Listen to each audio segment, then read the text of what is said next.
በጌታችን በኢየሱስ ክርስቶስ ፍጹም ሰላም እላችኋለሁ። እንደምን አደራችሁ? እግዚአብሔር ይመስገን። አይሰማም? እንደምን አደራችሁ? እግዚአብሔር ይመስገን። አሜን። እግዚአብሔር ይመስገን ብለን እንድናመሰግነው በዚህ ቅዱስ ስፍራ የሰበሰበን አምላካችን ስሙ ለዘላለም የተመሰገነ ይሁን። አሜን።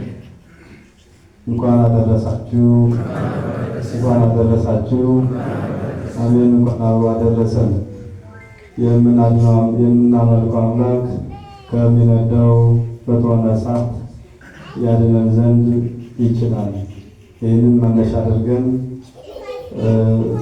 አጠር አድርገን ታሪኩ ሁልጊዜ የምንሰማው ታሪክ ስለሆነ በዚህ ቦታ የቅዱስ ገብርኤል ዓመታዊ በዓል በተደጋጋሚ ስለሚከበር እንዲሁም በሌላ ቦታም ዛሬ ቴክኖሎጂው በየእጃችን ስለሆነ ስለምንሰማው፣ ነገር ግን ከዚህ ከመጣን ዘንድ የእግዚአብሔር ቃል ሁልጊዜ አዲስ፣ ሁልጊዜ የሚጣፍጥ የማይሰለች ስለሆነ የአምላካችን የእግዚአብሔር ቃል እሱ ሊፈቅድልን እኔ ኃጢአተኛው አገልጋዩ ቆሜ እናንተ ደግሞ ወዳጆቹ ልጆቹ ተቀመጣችሁ ለትንሽ ደቂቃ ዕለቱን አስመልክተን እግዚአብሔር ያስተምረናል። ምስጢሩን ለነቢያት፣ ለሐዋርያት፣ ለሊቃውንተ ቤተክርስቲያን የገለጸ አምላክ ለሁላችን ምስጢሩን ይግለጽልን። ድንግል ማርያም በመካከላችን ትለያይ።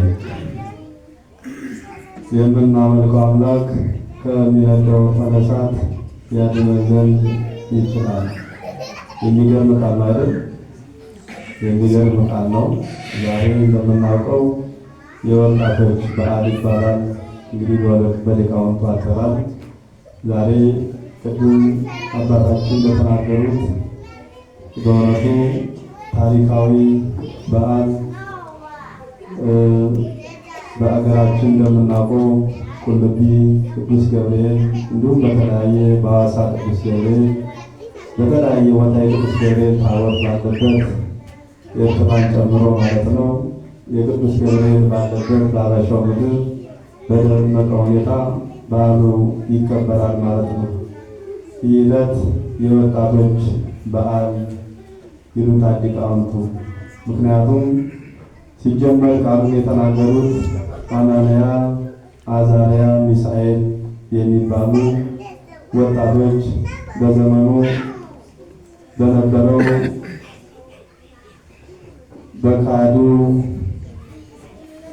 በናቡከደነፆር ወደ እሳት እንዲጣሉ ተፈርዶባቸው፣ ነገር ግን በፊታቸው እሳት እያዩ ንጉሡ እኔ ላቆምኩት ምስል ባትሰግዱ፣ እኔ የምላችሁን ባታደርጉ ወደሚነደው እሳት ትጣላላችሁ በተባሉ ሰዓት ንጉሥ ሆይ እኛ አንተ የምትለውን እናደርግ ዘንድ አንስማማም።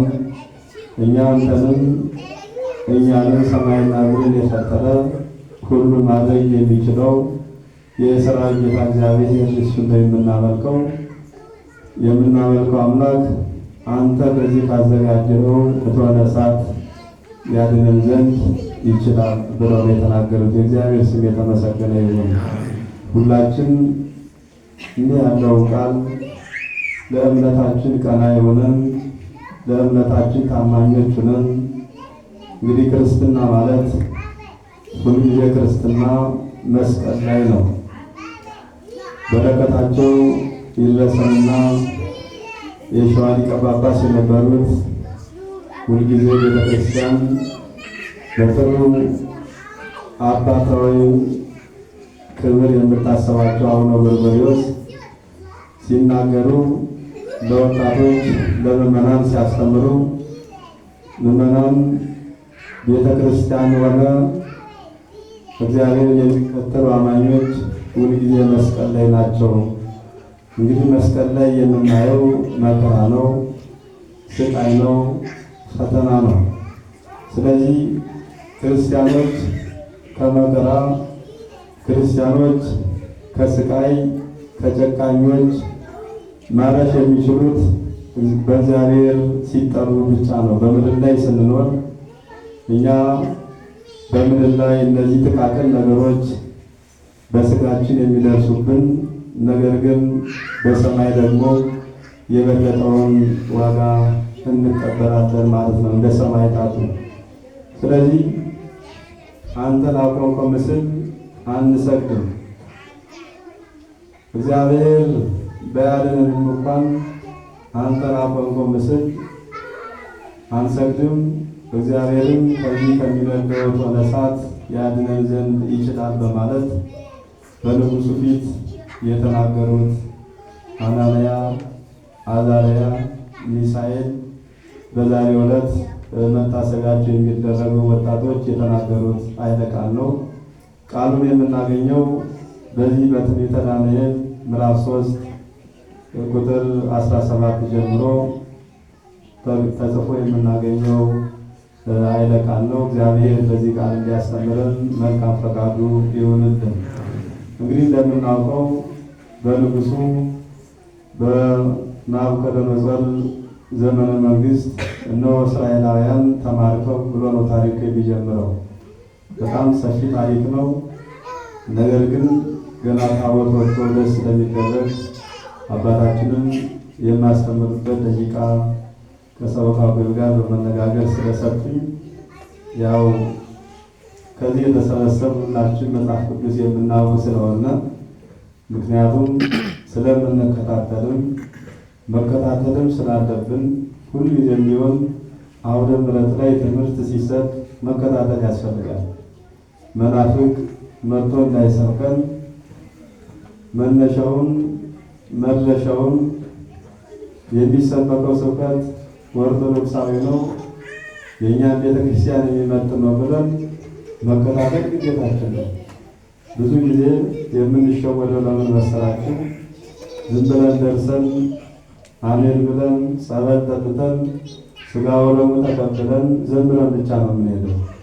ነገር ግን ሁልጊዜ ቢሆን የትም ቦታ ትምህርት ሲሰጥ ማንም ሚስት፣ ቄሱም ሚስት፣ መነኩሴው ሚስት፣ ጳጳሱ ሚስት ትምህርቱን የመከታተል ኃላፊነት አለብን። ምክንያቱም የእምነታችን ደህንነት ለመጠበቅ የካህናቱ፣ የመዘምራኑ፣ የጳጳሳቱ፣ የፓትርያርኩ ብቻ አይደለም። ሁላችንም መናገር የሚችለው ክርስቲያን ሁሉ እምነቱን የመጠበቅ የእምነቱን አስተምሮ ያልተስተካከለ ከሆነ ያስተማረውን ሰው አባቴ ወይ ይህ ምንድን ነው? ይህን አልገባኝም ብለን የመጠየቅ ኃላፊነት አለብን። እግዚአብሔር የሚያዘናል ማለት ነው። ስለዚህ በዚህ በናቡከደነፆር ዘመነ መንግስት እስራኤላውያን ተማርከው ወደ ባቢሎን የተወሰዱ ብሎ ነው ታሪኩ የሚጀምረው። ስለዚህ ከነዚህ ውስጥ በተለይ ሶስቱ ሕፃናት አናንያ፣ አዛርያ፣ ሚሳኤል በጣም መልከ መልካሞች ስለነበሩ በአነጋገራቸው በእውቀታቸው ከሌሎች ሰዎች የመሳፍንት ልጆች ስለነበሩ የነገሥታት ልጆች ስለነበሩ ንጉሡ መርጦ ወደ ቤተ መንግስት ነው የወሰዳቸው። ወደ ቤተ የወሰዳቸው ወደ ቤተ መንግስት ማለት ነው። በቤተ መንግስት እነሆ ጮማ እየቆረጡ ጠጅ እየጠጡ ይኖሩ። ይህንን የሚያስተናግዱ አስተናጋጆችን መልሶላቸው። ነገር ግን እነሱ እነዚህ አሳላፊዎች ጮማውን ጠጁን ሲያመጡላቸው ነው እኛ ይህንን አንመገብም፣ ነገር ግን ትንሽ ጥሬና ትንሽ ፏምጡን ብለው ከአሳላፊው ጋር ተስማምተው ንጉሡንም ዘለፉት ብሎ ታሪኩ ይጀምራል። በዚህ ሰዓት 10 ቀን ከቆዩ በኋላ ንጉሡ ወደ ፊት አቀረባቸው።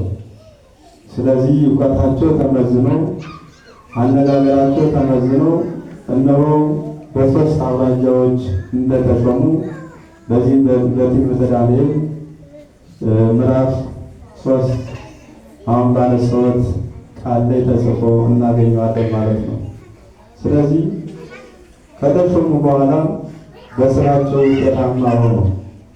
እግዚአብሔር ስራቸውን አከናወነላቸው። ወገኖች እግዚአብሔር ከእኛ ጋር ሲሆን፣ እግዚአብሔር ሲረዳን፣ እግዚአብሔር ሲያግዘን ጨለመ ሁሉ የማንችለውን ሁሉ እንድንችል ስም የተመሰገነ ይሁን። ስለዚህ እነዚህ ወጣቶች በጣም በስራቸው ተወዳጅነት በንጉሡ ዘንድ ተወዳጅነት ሲያገኙ እነሆ በዚያ የሚኖሩ ሕዝቦች ባቢሎናውያን ተቃወሟቸው ነው የሚለው። ወደ ንጉሡ ከሰሷቸው።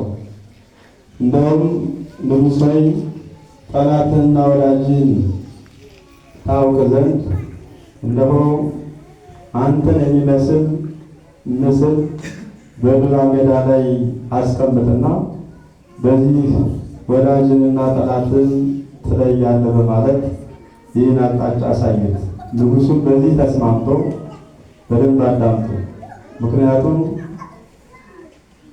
በዓል ስናከብር እንደዚህ ብለን ሳይሆን መጽሐፍ ቅዱስን መነሻ አድርገን ነው።